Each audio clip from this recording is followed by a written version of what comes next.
কতবার হয়েছে করছি আমরা হিন্দি হিন্দি আসেন না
হিন্দি ঢুকেন হিন্দি ঢুকেন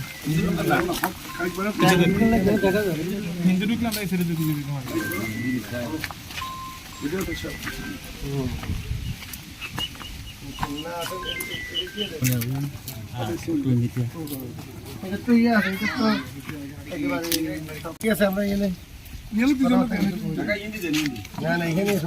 বিসমিল্লাহির রহমানির রহিম। আমরা আজকে এখানে এই যে পরিদর্শনে এসেছি, আপনারা এখানে দেখেছেন গত কয়েকদিন পূর্বে অগ্নিকাণ্ডে ব্যাপকভাবে এখানে 4টি ঘর ব্যাপকভাবে ক্ষতিগ্রস্ত হয়। ক্ষতিগ্রস্ত এখানে সম্পূর্ণ রূপে ভস্মীভূত হয়ে যায় এবং তারা একদম এই 4টি পরিবার গৃহহীন হয়ে যায়। আজকে আমাদের এই বিএনপির নেতা, আমাদের এই এলাকার সাংগঠনিক অভিভাবক, ফেনী 1 আসনের সাংগঠনিক সমন্বয়ক রফিকুল আলম মজদু ভাই, উনি সময়ের স্বল্পতার কারণে এখানে এখনো পরিদর্শনে আসতে পারেননি। তবে আমাদেরকে এই এলাকার লোকজনের পক্ষ থেকে আমরা ওনাকে জানিয়েছি, আমাদের নেতৃবৃন্দরা জানিয়েছে উনি এখানে আসবেন। তারপরেও যেহেতু ঈদ সমাগত, এই 4টি পরিবার একদম অসহায় হয়ে গিয়েছে। এই অসহায় পরিবারের পাশে দাঁড়ানোর জন্য আমাদের সাংগঠনিক সমন্বয়ক ঢাকা মহানগর দক্ষিণ বিএনপির সঙ্গে আমি আহ্বায়ক, ফেনী 1 আসনের সাংগঠনিক সমন্বয়ক রফিকুল আলম মজদু ভাইয়ের পক্ষ থেকে আজকে আমরা এসেছি। আমাদের সাথে আপনারা দেখতে পাচ্ছেন উপস্থিত আছেন আমাদের পরশুরাম পৌর বিএনপির আহ্বায়ক কাজী ইউসুফ মাহফুজ, পৌর বিএনপির সদস্য সচিব মাহবুল হক মজুমদার, আমাদের উপজেলা বিএনপির যুগ্ম আহ্বায়ক জনাব মিজানুর রহমান চৌধুরী, পৌর বিএনপির সিনিয়র যুগ্ম আহ্বায়ক আহমেদ আজম চৌধুরী সিরাজ, পৌর বিএনপির যুগ্ম আহ্বায়ক নুরুল ইসলাম মেম্বার, আমাদের এখানে যুব দলের পৌর যুব দলের আহ্বায়ক মোহাম্মদ মোস্তফা খোকন এবং তাঁতি দলের পৌর তাঁতি দলের আহ্বায়ক আহমেদ আজম চৌধুরী সিরাজ সহ আমাদের এই যে নূর হোসেন জিয়া মঞ্চের এই জেলার ভারপ্রাপ্ত সদস্য সচিব নূর হোসেন আপনার এখানে উপস্থিত আছেন এবং এখানে পৌর যুব দলের যুগ্ম আহ্বায়ক মোহাম্মদ শাহিন আকিজ, আমাদের নূর মোহাম্মদ পাটোয়ারি বিএনপি নেতারা উপস্থিত আছে, আমাদের তাজুল ইসলাম তাজু ভাই বিএনপির নেতা উপস্থিত আছেন। যাই হোক, আমরা এখানে সবাই মিলে এসেছি। আপনারা এখানে এই দেখতে পাচ্ছেন এই ঘরগুলা যাতে আমাদের মাথা উঁচু করে দাঁড়াতে পারে। আমাদের মজদু ভাই ঘোষণা দিয়েছেন ওরা যতক্ষণ পর্যন্ত নিজের পায়ে না দাঁড়াবে ততক্ষণ পর্যন্ত ওনাদের পাশে থাকবেন।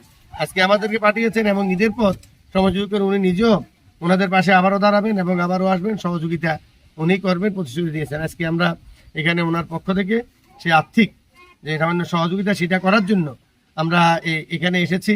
আমরা চাই ক্ষতিগ্রস্ত লোকজন যাতে আবার তারা নিজের পায়ে নিজে দাঁড়াতে পারে, সেজন্যই অসহায় মানুষের পাশে মানবতার কল্যাণে আমরা আজকে এখানে ছুটে এসেছি। তো আমি আশা করব ওনাদের যে কর্মকাণ্ড যদি কোনো এই পরিবারগুলো তাদের কর্ম দিয়ে কোথাও যদি কোনো এই তাদের প্রোডাক্টিভ অথবা উৎপাদনশীল অথবা তাদের আয় রোজগারও এরকম কোনো কর্মের জন্য তারা চিন্তা ভাবনা করে বা ব্যবসা বাণিজ্য করে, সেখানে আমাদের সহযোগিতার হাত প্রসারিত থাকবে এবং আমরা সেখানে সহযোগিতা করবো। আপনারা জানেন আমাদের বাংলাদেশ জাতীয়তাবাদী দল শহীদ রাষ্ট্রপতি জিয়াউর রহমানের হাতে সংগঠিত দল। এই দল সবসময় মানুষের কল্যাণে দুর্ভোগে মানুষের পাশে দাঁড়িয়েছে।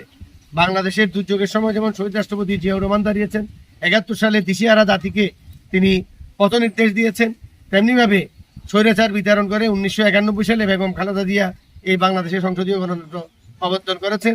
তারই ধারাবাহিকতায় আমাদের নেতা বিএনপির ভারপ্রাপ্ত চেয়ারম্যান তারেক রহমান এই আন্দোলন সংগ্রাম দীর্ঘ 17 বছর আন্দোলন সংগ্রাম করে দেশকে আন্দোলনের উপযোগী করেছেন, যা ধারাবাহিকতায় এই যে 24-এর যে গণ অভ্যুত্থান সেটি আপনার সফল পরিণত হয়েছে। আমি 24-এর গণ অভ্যুত্থানে যে ছাত্র জনতা প্রাণ দিয়েছে তাদেরকেও আজকে শ্রদ্ধা ভরে স্মরণ করি। তো যাই হোক, আমরা সংক্ষিপ্ত কথা হচ্ছে আমরা এখানে এই পরিবারগুলো যাতে আবারও দাঁড়াতে পারে আমরা প্রত্যাশা করি, তারা আবারও আপনার সুন্দরভাবে তারা আমাদের সকলের সাথে বসবাস করার জন্য তাদের ঘর এবং বাসস্থান তারা নির্মাণ করতে পারবে এবং বাসস্থান নির্মাণে আমাদের সহযোগিতা থাকবে। আপনাদেরকে অসংখ্য ধন্যবাদ।